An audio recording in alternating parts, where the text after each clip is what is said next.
Have you ever wondered why some people always seem one step ahead, while others spend their lives reacting too late? In a world driven by ambition, influence, and quiet competition, those who understand the deeper nature of power rarely speak of it. They simply use it.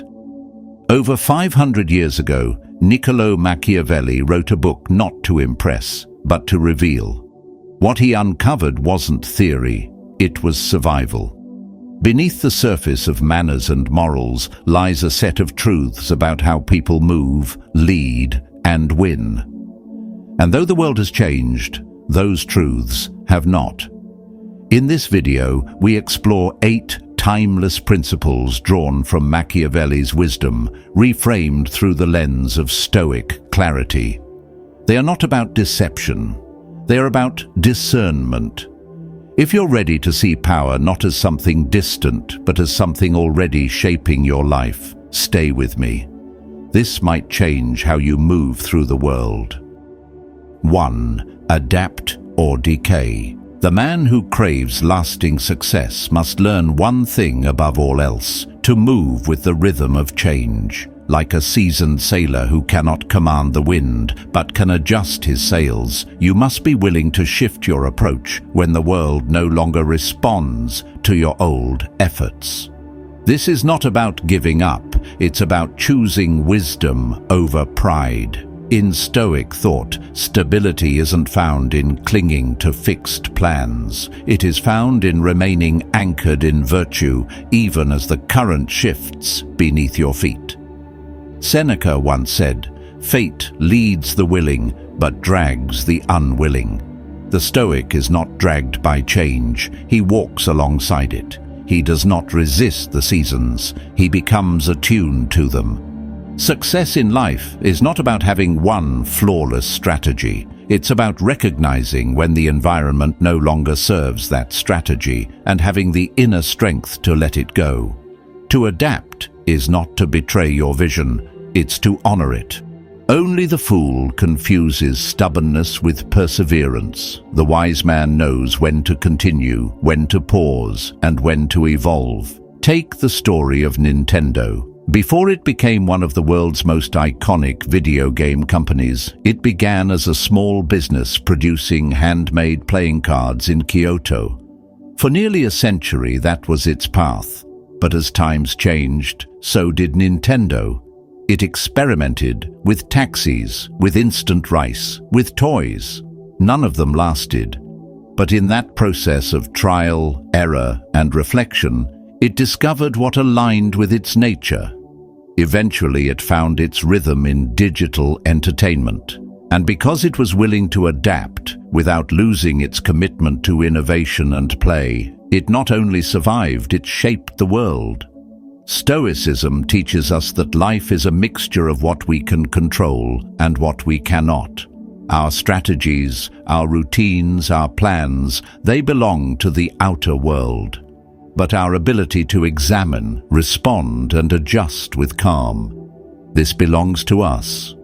This is our domain, so when your plans falter, when the road bends sharply, do not curse the turn. See it as the universe reminding you to return to yourself, to recalibrate. Don't fall in love with your first idea. Don't build your identity on one method. The Stoic learns not to grip, but to hold lightly.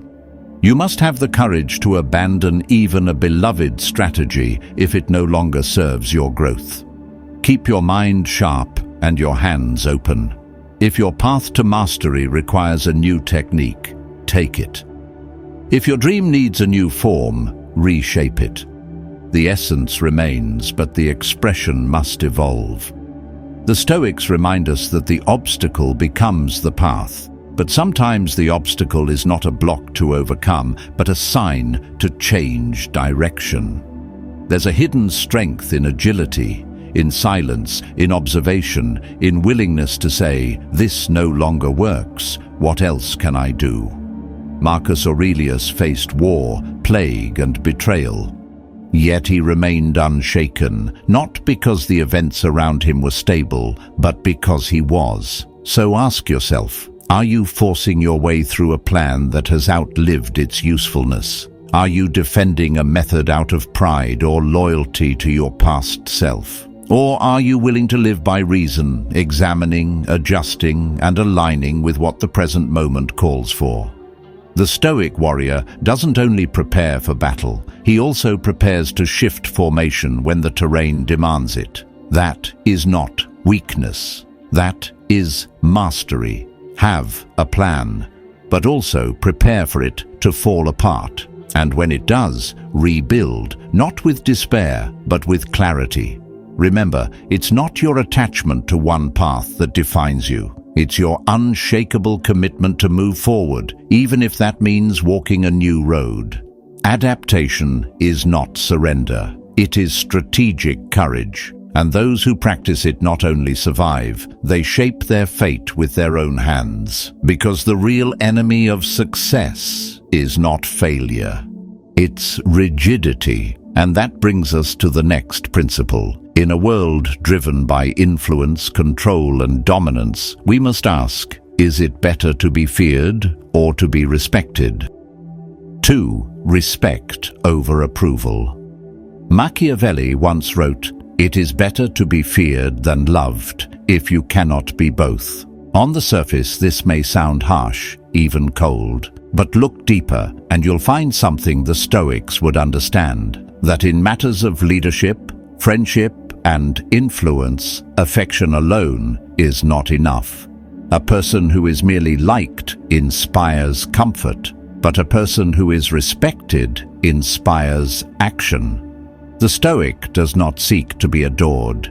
He seeks to live in accordance with nature, with justice and discipline, not popularity. He understands that if his aim is only to be loved, he will be tossed by the whims of others, always bending, always adjusting, never grounded. Epictetus reminds us, if you want to be strong, focus not on pleasing the crowd, but on mastering yourself. A man who lives by reason does not chase applause. He earns respect by being unwavering in principle and unflinching in responsibility. In the real world, this difference matters. Think of the man who leads a team, not through jokes and friendship, but through vision and consistency. He may not be the most liked person in the room, but when a crisis hits, he is the one others turn to. Because fear, when rightly understood, not terror, but reverence, brings order. It demands attention. It creates clarity.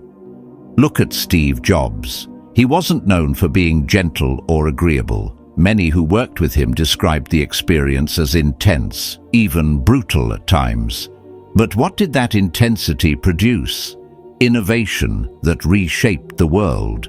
People didn't show up to impress Steve because they liked him. They showed up because they respected him. They feared wasting the opportunity, feared falling short of the standard he embodied. That fear, rooted in respect, not cruelty, pushed them beyond their limits. And in doing so, it created excellence. To a Stoic, fear of a person is not about intimidation. It's about accountability. The kind of presence you carry when others know you don't tolerate mediocrity, not because you crave control, but because you value discipline. Stoicism calls this integrity, when your expectations are not based on your moods, but on your values. When people know where you stand, and more importantly, know you'll stand there even when it's inconvenient, that's when you earn respect. Now consider the opposite. A leader who only wants to be liked often ends up betraying both himself and those around him. He avoids difficult conversations. He tolerates dishonesty. He lets standards slip, all in the name of being accepted.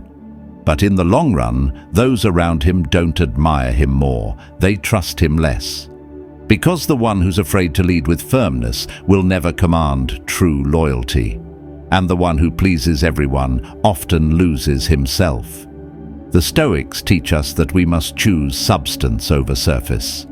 Your goal should not be to make others comfortable. It should be to remind them of what they're capable of. Seneca said, "It is not the man who has too little, but the man who craves more, who is poor."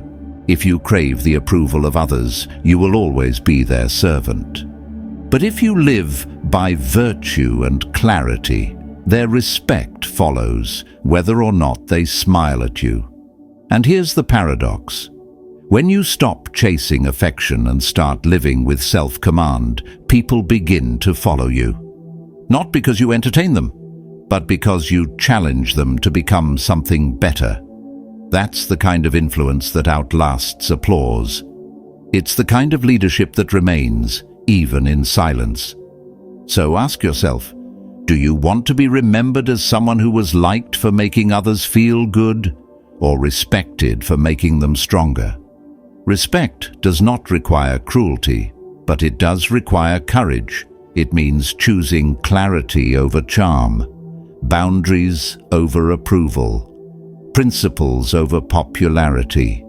And as we continue down this path, remember this: leadership without discipline collapses into noise. But when clarity meets firmness, something else emerges, a force that commands not just attention, but alignment. Which leads us to the next lesson. The man who endures must know when to walk with the cunning of the fox, and when to strike with the power of the lion.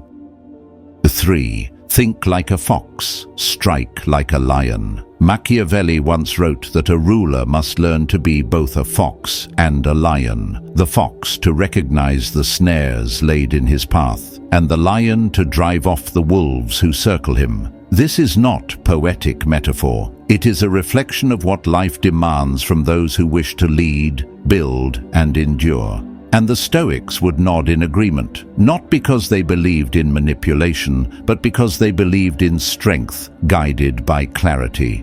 The fox is the mind, agile, observant, and strategic. The lion is the will, bold, unwavering, and willing to act with force when the moment calls for it. A man who has only the fox's cleverness may see every danger but shrink from confrontation. A man who has only the lion's strength may charge into ruin without realizing it. But the one who carries both, who thinks with precision and acts with courage, he is the one who cannot be easily trapped or broken. Stoic thought values this harmony deeply. Marcus Aurelius didn't survive the throne of Rome by philosophy alone. He watched for threats, moved with caution, and acted with power when it was time. He didn't panic in chaos. He observed, and when the moment arrived, he struck, not from emotion, but from judgment. Let's take a modern example. Think of Satya Nadella, the CEO of Microsoft. When he took over in 2014, the company was aging, bloated, and quickly losing relevance in a tech world that was evolving faster than its internal culture. Nadella stepped in quietly like a fox, watching the terrain, listening more than speaking, studying the traps of ego, tradition, and complacency that had nearly brought the company to its knees. Then, once he had clarity, he acted with the power of a lion. He pivoted Microsoft's focus to cloud computing, trimmed unnecessary divisions, and rebuilt trust among developers and innovators. Today, Microsoft stands stronger than ever, not because Nadella chased popularity, but because he moved with insight and struck with courage. To live as a Stoic in the modern world, you must carry both these energies. You must train your mind to observe before it judges. You must learn to detect deception, vanity, false promises, both in others and in yourself. This is the work of the fox. And then, when the time comes to speak, to lead, to set a boundary, or to make a move others are too hesitant to make, you must call upon the lion. This is not aggression. This is assertive clarity born from reason. Seneca said, "Sometimes even to live is an act of courage. That courage must be deliberate. The fox sees the trap. The lion does not fear the one who laid it." That's the balance Stoicism asks of us. not to choose between intellect or bravery, but to bring both into harmony through the discipline of self-mastery. You may find yourself in situations where you know the right thing to do, but lack the strength to act. Or perhaps you're quick to act, but too slow to see the broader game being played around you. Both are gaps in your character, and both can be fortified. Study the terrain. Prepare in silence. And when it's time, move. Do not hesitate, do not explain, and do not look back. The Stoic path does not reward the one who merely reacts. It rewards the one who responds with precision. Like the fox, you must navigate the world with your eyes open. Like the lion, you must never retreat when truth must be defended. So let this be your reminder. Observe deeply, move wisely, and act with force when the moment demands it. Do not be only clever or only strong. Be complete. That is how you survive the game. And more importantly, that is how you remain untouched by it. Because in the end, it is not cunning alone or strength alone that leads to greatness. It is the quiet power of someone who sees clearly and moves decisively. And now that we've understood how clarity and action must walk hand in hand, we turn to something even more subtle, the lens through which you see the world itself. The next principle is about perception, the silent architect of your entire life. For your presence is power. Everyone sees what you appear to be, but few experience what you really are. These words from Machiavelli carry a weight that the Stoics understood well. In a world that judges swiftly and rarely looks beneath the surface, appearance is not vanity, it is armor. The Stoic does not dress to deceive. He crafts his presence with intention, knowing that first impressions often decide which doors will open and which remain sealed. You may live with integrity, but if your presence signals chaos, weakness, or distraction, don't be surprised when others treat you accordingly. This is not about pretending to be something you're not. It's about ensuring that your outer expression does not betray the inner strength you've worked so hard to build. Marcus Aurelius wrote, "Waste no more time arguing what a good man should be one. But part of being one is also appearing as one. You do not hide behind a mask. You wear your discipline like a shield." In the Stoic tradition, perception matters. Why? Because perception shapes response. Walk into a room with your shoulders slumped, eyes cast down, voice hesitant, and you may be wise, even brilliant, but people won't hear it. Walk in steady, still, with the quiet confidence of someone who governs himself, and the room listens before you speak. It's not magic. It's the natural law of influence. Even the most reasoned world still moves at first by instinct. Consider how a seasoned martial artist carries himself through a crowded street. He doesn't flaunt, but he radiates awareness. He walks with posture, with presence. He is alert, but not afraid. And those around him, even strangers, sense it. Muggers don't look twice. Why? Because he does not look like prey. Not because of his words, not because of a show of force, but because of how he holds his space. This same principle applies in the boardroom, in negotiations, in friendships, even in silence. If you lead a team, build a business, or wish to influence others, understand this: the world does not first ask who you are. It asks what you signal, and then it decides how to treat you. The Stoic accepts this not with bitterness, but with clarity. He prepares his inner life with virtue and his outer life with form. He does not drift through the world unguarded. He meets it standing tall. In today's digital age, this is even more crucial. Your posture, your tone, your words, your habits online, they all paint a picture far before your philosophy has a chance to speak. A distracted man scrolling through his phone in public, headphones blaring, eyes unfocused, he sends a message. I am not watching. I am not present. I am a soft target, not only to thieves, but to the manipulations and chaos of the world. But the man who moves with awareness, who looks people in the eye, who keeps his phone in his pocket and his mind in the room, he sends another message entirely. I govern myself. The Stoics called this prohairesis, the power of choice, of attention, of control over your own judgment. And when you carry this inner force with consistency, the outer world adjusts. So no, it's not about being fake. It's about alignment. The man who thinks clearly should also look like he does. The one who lives with purpose should walk like he has one. When there's harmony between the inner and outer, you become unshakable, not because others finally understand you, but because you no longer depend on them to. Let your presence speak your discipline. Let your silence reveal your awareness. You don't need to shout, you just need to show up fully. When your presence reflects your principles, you won't need to demand respect. It will meet you at the door. And that brings us to the next lesson. Once your presence commands the space, how do you move within it? With force or with strategy? The Stoic answer is clear, and we'll explore it next.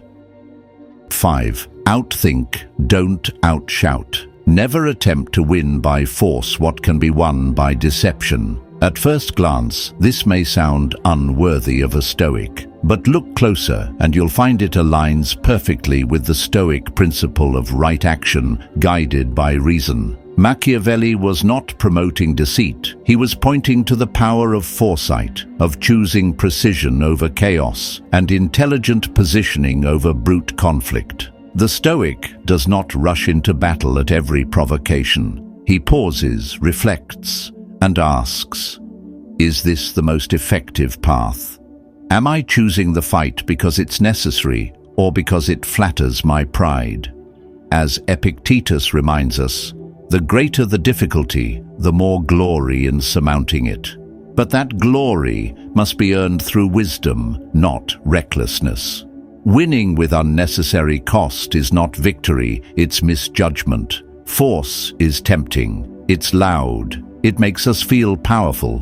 But the Stoic knows power is not in noise, but in results.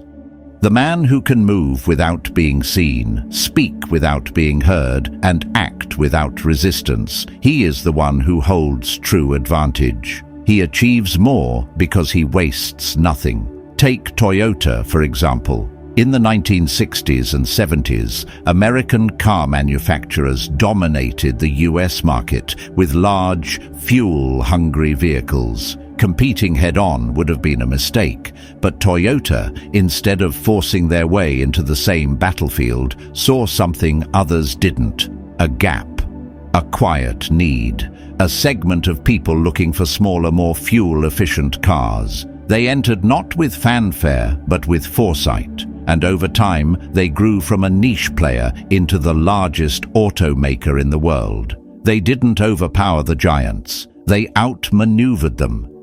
This is what Stoicism teaches us in action. Why rush in when you can reshape the terrain? Why argue when you can listen first, find the weak point, and speak only when your words will land with maximum weight? Strategy is not cowardice. It's discipline with vision. In daily life, this applies more than we often realize. In business, it may mean identifying a quiet niche where you can grow freely rather than fighting for the crowded spotlight. In conversation, it means preparing your argument with clarity and leverage instead of trying to dominate by volume or emotion. In leadership, it means guiding people through insight, not imposition. A Stoic wins not by overpowering, but by understanding. He studies the structure of a problem and then acts with elegant simplicity. He saves his energy for when it truly matters. And when he moves, it is not with aggression, but with inevitability. There is a Roman general's wisdom in this mindset. The legions that marched straight into enemy traps were not brave, they were blind. The ones that scouted, waited, repositioned and cut off supply lines, they were the ones who returned home victorious. That's the heart of this principle. It is not about deceit. It is about preparation. It is about mastering the quiet game of positioning so that when the decisive moment comes, resistance is already broken. Even in personal battles, this holds true. If someone challenges you, offends you, tries to provoke a reaction, why meet fire with fire? That's not stoicism. That's surrendering to impulse. Instead, step back. See what they cannot. Let your silence unnerve. Let your awareness tighten the ground beneath their feet. When you speak, do so with clarity that leaves no room for misunderstanding. This is how a Stoic wins without drawing a sword. The goal is not to destroy others, but to rise above the fray and still accomplish what you set out to do. If you can avoid conflict and still reach your aim, that is not weakness. It is strategic mastery. So next time you feel the urge to press forward with force, ask yourself, is there a quieter way, a more precise way, a way that requires less friction but delivers greater impact? Because the true Stoic is not always the one who fights hardest. He is the one who fights least and wins most. And that leads us naturally to the next truth. Even the sharpest strategy means little if it is poorly timed. The wise not only choose their battles, they wait for their moment. Let's explore that next. 6. Move before the crowd. The wise man does at once what the fool does finally. In that one line, Machiavelli captured something the Stoics had taught centuries earlier. Wisdom is not just knowing what must be done, it's knowing when to do it. And more importantly, having the clarity and will to act while others are still hesitating. In the Stoic tradition, timing is not luck. It is the product of awareness. The man who is grounded in reason is not paralyzed by uncertainty. He sees things clearly, not only because he examines them well, but because he is prepared. Seneca reminds us, luck is what happens when preparation meets opportunity. To wait for the perfect moment is to miss the real one. Because the real moment never announces itself, it passes quietly, and only those who are watchful catch it in time. Many people eventually come to the right conclusion. They realize what must be said, what must be ended, what must be started. But by the time they act, the window has closed. The Stoic doesn't wait for overwhelming evidence to make a wise move. He recognizes the signs, he trusts the rhythm of life, and he moves deliberately, swiftly, without drama. Think of a surfer watching the waves. The untrained eye sees only water and motion. But the practiced surfer knows when to stand, when to wait, and when to let a wave pass. He doesn't argue with the ocean. He aligns with it. His timing is not reactive. It's instinct sharpened by discipline. That's how life is for the Stoic. You don't chase every opportunity, but when the one you've prepared for appears, you don't hesitate. Let's consider a real-world example. In the early 2000s, Netflix was still mailing DVDs. But the founders had already anticipated the coming rise of streaming. Instead of waiting for the market to demand it, they began building the infrastructure quietly. Others laughed. It seemed premature. But when the technology caught up and the shift became inevitable, Netflix was already there, not just right, but on time. This is the essence of the principle. It's not enough to be correct. You must also be early. The man who understands what should be done but waits for comfort or consensus is not wise. He is late. And sometimes late is no different than wrong. The Stoics understood this deeply. Marcus Aurelius wrote, "You could leave life right now. Let that determine what you do and say and think." This wasn't about fear, it was about urgency. The wise man lives with a sense of direction, not delay.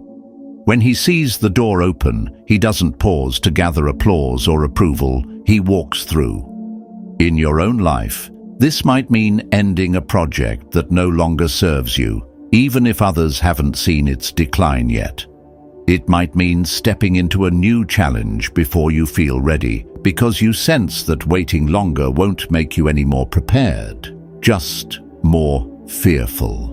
Or it might mean telling the truth in a moment when silence would be safer, but your conscience knows it's time to speak. This is not impulsiveness, it's decisiveness rooted in observation. The Stoic does not rush, but he does not freeze. He walks the line between caution and courage, and when the time comes to act, he does not consult his fears. He consults his purpose. So train yourself to see the signals. Stay ready. Pay attention. The more you live in the present, not distracted, not consumed by what-ifs, the more clearly you'll see when the tide is turning in your favor. And when that moment arrives, don't just be the one who knew what to do, be the one who did it. Because in this life, the prize rarely goes to the most informed. It goes to the most prepared, the most present, and the most timely. And as we move forward, remember, decisive action means little if you're surrounded by people who slow your stride. The next step is not just what you do, but who walks with you. Let's talk about that next. 7. Guard your circle. Machiavelli once said, "The first method for estimating the intelligence of a ruler is to look at the men he has around him." And in that one sentence, he revealed something every Stoic would affirm, that no one walks through life unaffected by their companions. Show me your inner circle, and I'll show you the boundaries of your future. The Stoic doesn't isolate himself from the world, but he is discerning. He knows that those who sit closest to him shape his habits, his thoughts, even his sense of what's possible. Marcus Aurelius wrote, "Your soul takes on the color of your thoughts, and those thoughts are often stirred, sharpened, or dulled by the company you keep. Surround yourself with cowards, and courage will feel foreign. Walk with the distracted, and you'll forget what stillness feels like. But sit with the disciplined, the focused, the brave, and you begin to rise to meet them." Machiavelli wasn't speaking only about rulers. He was speaking about anyone who dares to lead, whether that's a nation, a business, or simply their own life. Your decisions, your standards, even your silence, all are influenced by those closest to you. That's why the Stoic guards his circle, not out of arrogance, but out of alignment. He chooses to spend his time with those who live deliberately, who strive to grow, who sharpen his reason rather than flatter his ego. Consider the rise of Warren Buffett. His long-standing partnership with Charlie Munger wasn't accidental. Munger was the kind of man who didn't speak often, but when he did, his words carried the weight of thought, patience, and principle. Together, they built not just wealth, but a way of thinking, one that prized long-term vision over short-term impulse. Their relationship wasn't built on convenience, it was built on shared values. That's the kind of alliance the Stoic seeks, not just friendship, but mutual elevation. So, take a moment to reflect. Who speaks into your life? Who challenges you to become better, and who quietly pulls you toward stagnation? Do your companions honor clarity, discipline, and virtue? Or do they chase distraction, comfort, and noise? You don't have to judge harshly, but you must choose wisely. Because no one climbs with anchors tied to their ankles. The Stoic doesn't just seek solitude. He seeks the right kind of community. One that lifts, sharpens, and reflects what he aspires to become. And if he must walk alone for a season to maintain his standard, he does so, not with bitterness, but with resolve. For as Seneca wrote, "Associate with those who will make a better man of you." And now that you understand how much your circle influences your path, it's time to confront a deeper truth.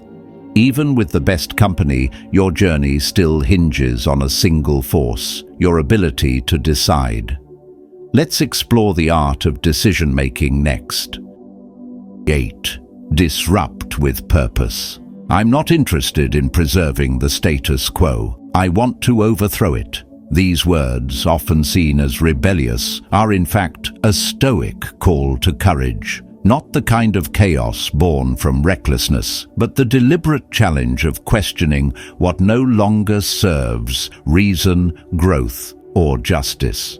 Machiavelli wasn't glorifying destruction. He was pointing to the truth that stagnation, dressed in tradition, often becomes the enemy of progress.